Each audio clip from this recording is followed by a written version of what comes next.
अच्छा जी, अब देखते हैं हम कि हमारे पास जो हमने बात की ओपन फ्लो नेटवर्क की।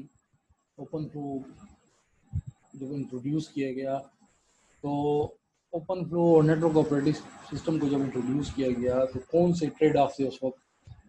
ट्रेड ऑफ का मतलब ये कुछ डिज़ाइन डिसीजन थे जो कि जिन लोगों ने ओपन फ्लो प्रोटोकॉल बनाया तो वो डिज़ाइन डिसीजन जो है उसमें उन्होंने लिए। मैंने जैसे बताया कि ओपन फ्लो प्रोटोकॉल जो है वो बेसिकली हमारे पास फॉर एग्जांपल नेटवर्क कंट्रोलर है और नेटवर्क डिवाइस है। तो जो आपके पास नेटवर्क कंट्रोलर है वो नेटवर्क डिवाइस को एक्सेस करता है और उसके लिए यूज़ की जाती हैं ओपन एपीआईज, ओपन इंटरफेस भी कह सकते हैं, ठीक है, या ओपन एपीआई भी कहा जाता है, ठीक है। तो ये हमारे पास उस ओपन एपीआई या ओपन इंटरफेस की जो एक एग्जांपल है वो हमारे पास है। उसका नाम है, जो बहुत ज़्यादा पॉपुलर है, उसका नाम है ओपन फ्लो, ठीक है। इसको अक्सर ओपन फ्लो प्रोटोकॉल भी कहा जाता है। तो ये उसकी एक एग्जांपल है। इसके अलावा और भी मौजूद है, लेकिन जो सबसे ज़्यादा पॉपुलर है और स्टार्ट किया गया था ओपन फ्लो से, जिसके ज़रिए से हमारे पास अगर एक सेंट्रलाइज कंट्रोलर है तो वो किसी स्विच को जब एक्सेस करेगा, ठीक है, तो उसकी ओपन एपीआई यूज़ की जाएगी। फिर ये कंट्रोलर हो गया। अब इसमें जो डिज़ाइन डिसीजन थे, एक डिज़ाइन डिसीजन ये था कि हमारे पास ये जो स्विच है ये फुली प्रोग्रामेबल हो या कुछ हद तक प्रोग्रामेबल, उसके अंदर प्रोग्रामिंग कैपेबिलिटी होनी हो। तो इसमें अब दो चीज़ें हैं। इसमें ये है कि जब ओपन फ्लो आया तो उसमें एक तो ऐसा ऐसा प्रोटोकॉल होना चाहिए, ऐसी टेक्नोलॉजी होनी चाहिए कि जिसको रियल वर्ल्ड, जिसकी डिप्लॉयमेंट जो है वो आसान हो। रियल वर्ल्ड सिनेरियो जो हमारे पास रियल लाइफ में जो इन्वायरमेंट है उसके अंदर, उसका मतलब क्या है, हमारे पास ऑलरेडी जो डिवाइसेस काम कर रही हैं, अगर ऐसा प्रोटोकॉल हो जो कि उन डिवाइसेस पे भी काम करे तो वो ज़्यादा बेहतर है, ठीक है। तो इस वजह से ओपन फ्लो जो है उसके अंदर ये कोशिश की गई कि जो उसकी डिप्लॉयमेंट जो है वो उस आसान थी। उसके लिए जो भी हमारे पास करंटली राउटर या स्विचेस जो हैं उसके अंदर ज़्यादा चेंजेस करने की ज़रूरत नहीं थी, या उसके अंदर थोड़ी बहुत उसका जो फर्मवेयर है उसको थोड़ा अपडेट करने से वो काम कर सकते थे, ठीक है। तो सबसे बड़ा ये जो बड़ी जो खूबी है ओपन फ्लो प्रोटोकॉल की वो ये है कि हमारे पास जो करंट डिवाइसेस हैं उसके अंदर चेंज करने की ज़रूरत नहीं पड़ी, जिसकी वजह से ये बहुत ज़्यादा पॉपुलर हुआ, आजकल बहुत ज़्यादा पॉपुलर है। उसके अलावा दूसरा जो था ट्रेड ऑफ, कि हमारे पास जो ओपन फ्लो से पहले भी कुछ राउट कंट्रोलर्स जो है वो आ चुके थे। तो जो ओपन फ्लो जो है उसने उन राउट कंट्रोलर से ज़्यादा फंक्शनैलिटी जो है वो ऑफर करनी थी, तब भी वो कामयाब हो सका। तो वो ओपन फ्लो जो प्रोटोकॉल है वो जो ट्रेडिशनल राउट कंट्रोलर प्रोटोकॉल या सॉरी जो कंट्रोलर होते थे वो सिर्फ राउटिंग तक लिमिटेड थे, लेकिन जो ओपन फ्लो प्रोटोकॉल बनाया गया वो सिर्फ डिवाइस की राउटिंग फंक्शनैलिटी को कंट्रोल नहीं करता, बल्कि वो बहुत सारी फंक्शनैलिटी को कंट्रोल कर सकता है आपको, या उसको आप प्रोग्राम कर सकते हैं स्विचेस को यूजिंग ओपन फ्लो। दूसरा हमारे पास जो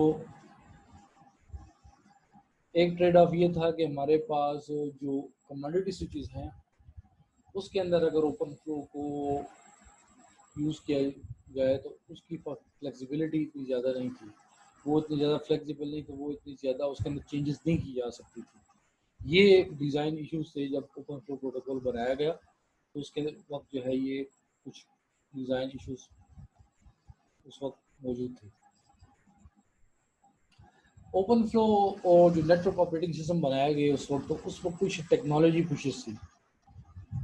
कुछ टेक्नोलॉजी की वजह से बहुत ज़्यादा ओपन फ्लो पे काम किया गया और नेटवर्क ऑपरेटिंग सिस्टम बनाए गए। तो उसमें सबसे पहली चीज़ तो ये कि जो इंडस्ट्री जो थी वो उसने भी बड़ा अहम किरदार था कि ओपन फ्लो को अडॉप्ट किया, जिसमें बहुत पहले ही ओपन फ्लो से पहले ही ब्रॉडकॉम जो है उन्होंने अपनी डिवाइसेस ऐसी बनाई जिसके अंदर उन्होंने ओपन एपीआईज ऑफर की और उनकी डिवाइसेस को के फॉरवर्डिंग बिहेवियर को कंट्रोल किया जा सकता था। तो ये एक बहुत बड़ी बात थी कि इंडस्ट्री के अंदर अडॉप्शन आ गई और पहले से ही एक वेंडर जो है वो इस किस्म की डिवाइसेस बनाना शुरू कर दी। तो फिर उस इंडस्ट्री के अंदर वो टेक्नोलॉजी जो है वो कामयाब हो जाती है कि जिसके ऊपर जो वेंडर्स जो हैं उसको अडॉप्ट करते हैं, उसके मुताबिक डिवाइसेस को बनाना शुरू कर देते हैं। फिर दूसरा जो था डिफरेंट जो वेंडर्स से इक्विपमेंट बनाने वाले उन्होंने भी बहुत नए इक्विपमेंट हमारे पास मार्केट में आए गए। चिपसेट जो है डिज़ाइनर जो थे जो डिफरेंट किस्म के प्रोसेसर बना रहे थे नेटवर्किंग डिवाइसेस के लिए और मेमोरी वगैरह, उन्होंने भी बहुत उसमें भी बहुत ज़्यादा इम्प्रूवमेंट आई।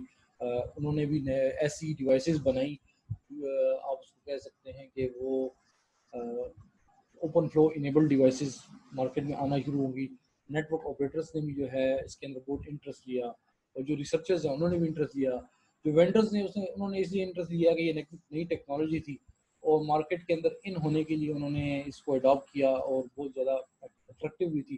तो इन्होंने जो है ओपन फ्लो इनेबल्ड बहुत सारे जो वेंडर्स थे उन्होंने ओपन फ्लो इनेबल्ड डिवाइसेस बनाना शुरू कर दी कि उनको इसका फ़ायदा मिले।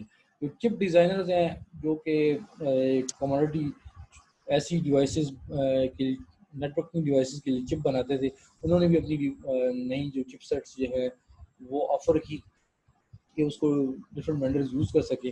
जो नेटवर्क ऑपरेटर्स थे उनको अपना बीच में उनका इशू था कि वो चाहते थे कि उनको नेटवर्क मैनेज करना आसान हो, नेटवर्क पॉलिसीज़ को इम्प्लीमेंट करना आसान हो।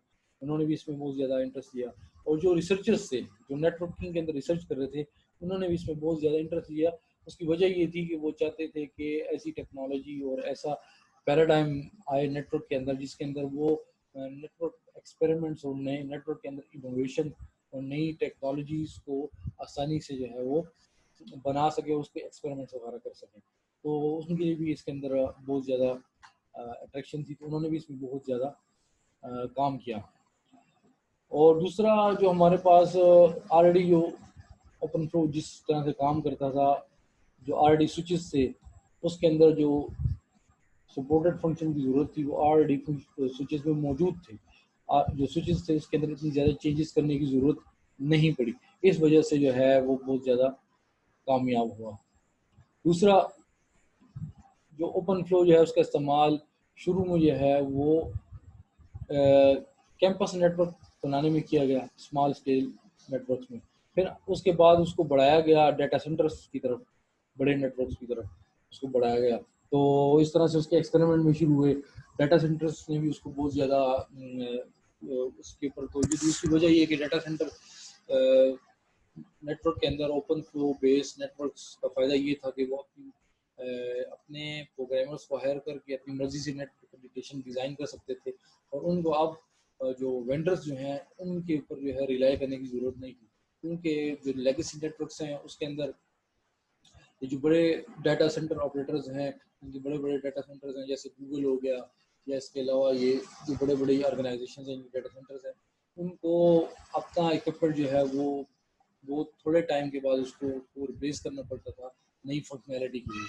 तो क्योंकि हमारे पास ओपन फ्लो के अंदर ये इनोवेशन और नई फंक्शनैलिटी और नई एप्लीकेशंस बनाई जा सकती थी, तो उन्होंने क्या किया कि उन्होंने डेवलपर हायर किए और उनसे अपनी नेटवर्क एप्लीकेशन जो है उन्होंने बनवाई।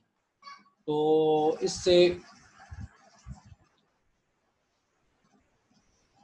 इससे जो है उनका बहुत ज़्यादा जो उनकी जो कैपिटल कास्ट थी, जो उनकी इक्विपमेंट पे जो कास्ट आ रही थी वो कम हो गई। बहुत सारी उनकी जो ऑपरेशनल कास्ट थी, जो अपने सिस्टम्स को मेंटेन कर रहे थे अपने इक्विपमेंट को, वो उनकी मेंटेनेंस भी आसान हो गई। तो इस वजह से वो बहुत ज़्यादा डाटा सेंटर नेटवर्क्स ने इसके अंदर जो है दिलचस्पी ली।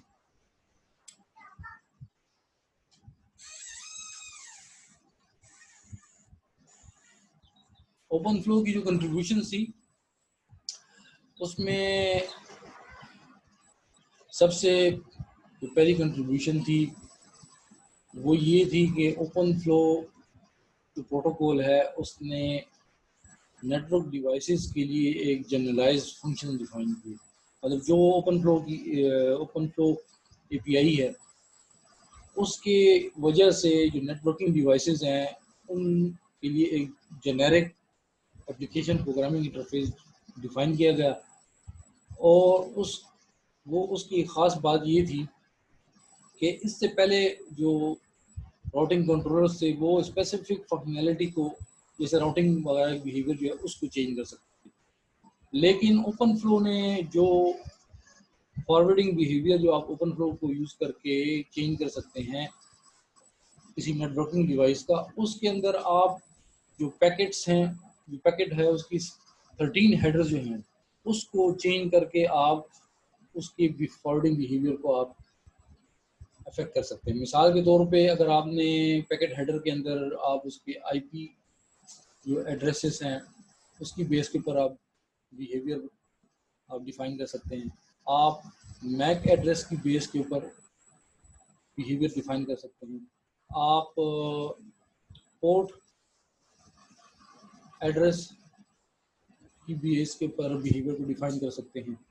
ठीक है, आप उस पैकेट के अंदर जितनी भी ये इंफॉर्मेशन होती है, जो ये headers, source address, destination source IP address, destination IP address, MAC source address, MAC destination address, port addresses, VLAN की बेस के ऊपर कर सकते हैं। आप बिहेवियर जो है उस डिवाइस के चेंज कर सकते हैं। तो लैन के अंदर आपके पास फॉरवर्डिंग होती है मैक एड्रेस की बेस के ऊपर, जो राउटिंग होती है वो आईपी एड्रेस की बेस के ऊपर होती है। ठीक है, तो मैक एड्रेस की बेस पे अगर कोई स्विच फॉरवर्डिंग करता है तो जब कोई पैकेट आता है तो उस पैकेट के अंदर वो डेस्टिनेशन मैक एड्रेस देता है।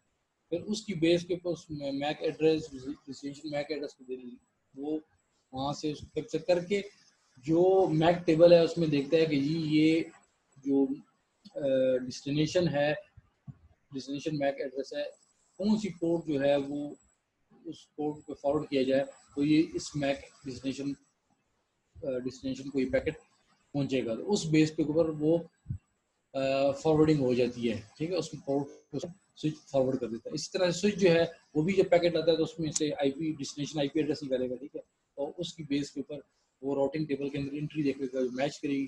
ठीक है, उसको फॉरवर्ड कर देगा उस पोर्ट के ऊपर। तो इसी तरह से ओपन फ्लो जो है प्रोटोकॉल, उसकी मदद से आप जो कंट्रोलर जो है वो पैकेट को एक्सेस करके उसके अंदर इन तमाम जो इसके हेडर्स की इंफॉर्मेशन है इसकी बेस के ऊपर जो है फॉरवर्डिंग बिहेवियर स्विच का डिफाइन किया जा सकता है। ये इस ओपन फ्लो की खूबसूरती है। तो इसी तरह से राउटर्स की फंक्शनैलिटी, स्विचेस की functionality, firewall, network address translation, ये तमाम जो फंक्शनैलिटी है उसको ओपन फ्लो प्रोटोकॉल के ज़रिए से इम्प्लीमेंट किया जा सकता है। ये तमाम फंक्शनैलिटी राउटिंग या किसी डिवाइस को आपने बिहेव करवाना है एज राउटर या स्विच या फायरवॉल या एज ए नेट डिवाइस, तो आप ओपन फ्लो जो कैपेबिलिटी आपको देता है वो तमाम उस कैपेबिलिटी को यूज़ करके आप उसका फॉरवर्डिंग बिहेवियर कर सकते हैं। राउटर का आप इनेबल करना चाहते हैं स्विच या और डिवाइसेस की तरह। तो ये इसकी कंट्रीब्यूशन है।